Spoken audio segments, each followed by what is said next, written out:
শিক্ষার্থীবৃন্দ আসসালামু আলাইকুম। আজকে আমি তোমাদেরকে একটি সারমর্ম পড়াবো। সারমর্ম হচ্ছে কবিতা অংশ থাকবে, সেখান থেকে আমরা সারমর্মটি লিখব। যা বুঝেছি তা একসাথে লিখব, ঠিক আছে? প্রথমে প্রশ্নটি পড়ছি। হোক সে মহাজ্ঞানী মহাধনবান, অসীম ক্ষমতা তার অতুল সম্মান। হোক বৈভব তার সমসিন্ধ জল, হোক প্রতিভা তার অক্ষুণ্ণ উজ্জ্বল। হোক তাহার বাস রম্য হর্ম মাঝে, থাকুক সে মণিময় মহামূল্য সাজে। কিন্তু সে সাধেনি কভু জন্মভূমিহিত, স্বজাতির সেবা সে যে করেনি কিঞ্চিত। জানাও সে নরাধমে জানাও সত্তর, অতীব ঘৃণিত সে পাষণ্ড বর্বর। এবার সারমর্মটি পড়ছি।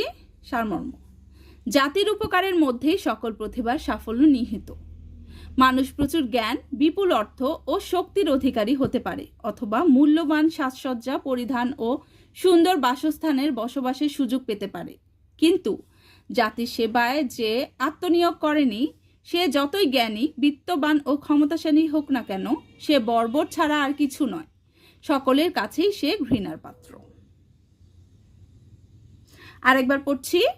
জাতির উপকারের মধ্যেই সকল প্রতিভার সাফল্য নিহিত। মানুষ প্রচুর জ্ঞান, বিপুল অর্থ ও শক্তির অধিকারী হতে পারে, অথবা মূল্যবান সাজসজ্জা পরিধান এবং সুন্দর বাসস্থানে বসবাসের সুযোগ পেতে পারে। কিন্তু জাতির সেবায় যে আত্মনিয়োগ করেনি, সে যতই জ্ঞানী, বিত্তবান ও ক্ষমতাশালী হোক না কেন, সে বর্বর ছাড়া আর কিছু নয়। সকলের কাছেই সে ঘৃণার পাত্র।